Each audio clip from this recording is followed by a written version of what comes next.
মেসিদের বিপক্ষে ফাউল না করেও লাল কার্ড দেখালো রেফারি। 10 জনে পরিণত হওয়া সুইজারল্যান্ড শেষ মুহূর্তে এসে আর্জেন্টিনার কাছে হারল।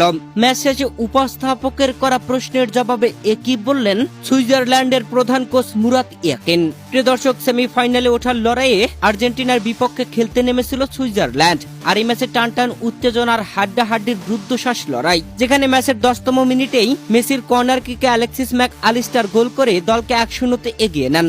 এগিয়ে থাকা আর্জেন্টিনা প্রথমার্ধে আর কোনো গোল আদায় করতে পারেনি বা প্রতিপক্ষ দলকে আদায় করতেও দেয়নি।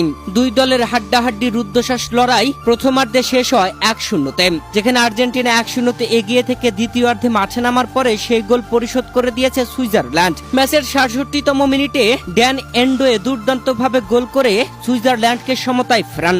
1-1 দুই দল সমতায়, দুই দলই খেলছিল দারুণ। তবে ম্যাচের 72তম মিনিটে 10 জনে পরিণত হলো সুইজারল্যান্ড, যেখানে ব্রিল এমবোলো পেলেন লাল কার্ড। আর লাল কার্ড দেখে মাঠ থেকে কাঁদতে কাঁদতে উঠে গেলেন। কোনো ফাউল করেননি তিনি, তবে নিখুঁত অভিনয়ের কারণে লাল কার্ড দেখেছেন তিনি, যেখানে ম্যাচের প্রথমার্ধে একটি হলুদ কার্ড দেখেছিলেন তিনি। এরপরে দ্বিতীয়ার্ধের ম্যাচের 72তম মিনিটে ফাউলের শিকার না হয়েও নিখুঁত অভিনয় করেছিলেন।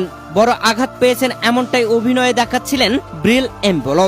তবে রেফারি ভিআর চেকে স্পষ্টভাবে দেখেন লিয়ান্দ্রো পারাদেস তাকে কোনো আঘাতই করেননি। নিখুঁত অভিনয় করেছেন তিনি, যার কারণে আরেকটি হলুদ কার্ড দেখান।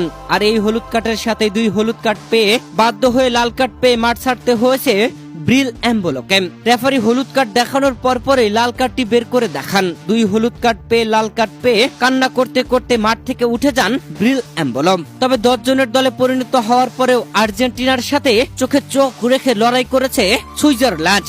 পুরো 90 মিনিট শেষে অতিরিক্ত যোগ করা মিনিটেও আর কোনো গোল হয়নি। 1-1 সমতায় ম্যাচ গড়ায় এক্সট্রা টাইমে। আর এক্সট্রা টাইমের প্রথমার্ধে গোল হয়নি, তবে দ্বিতীয়ার্ধে এসে জুলিয়ান আলভারেজ ম্যাচের 112তম মিনিটে দুর্দান্তভাবে গোল আদায় করে আর্জেন্টিনাকে 2-1 গোলের ব্যবধানে এগিয়ে নেয়।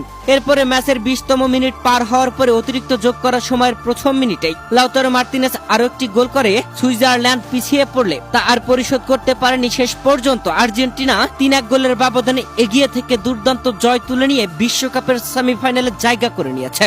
আর্জেন্টিনার কাছে এমন হারের পরে ম্যাচ শেষে উপস্থাপক প্রশ্ন করলেন সুইজারল্যান্ডের কোচ মুরাত ইয়াকিনকে। তার প্রশ্ন ছিল, বিশ্ব চ্যাম্পিয়নদের হারানোর জন্য আজ আপনাদের কিসের কমতি ছিল? মুরাত ইয়াকিন বলেন, আপনি যদি ম্যাচের গতি প্রকৃতি দেখে থাকেন, আমরা প্রতিপক্ষের চেয়ে অনেক বেশি ভালো খেলেছি, কিন্তু শেষ পর্যন্ত এটা দিয়ে তো আর কিছু পাওয়া যায় না। আমি এই দল এবং আমাদের স্টাফদের নিয়ে অসম্ভব গর্বিত। বিশ্ব চ্যাম্পিয়নদের বিরুদ্ধে আমরা যা পারফর্ম করেছি তা দুর্দান্ত।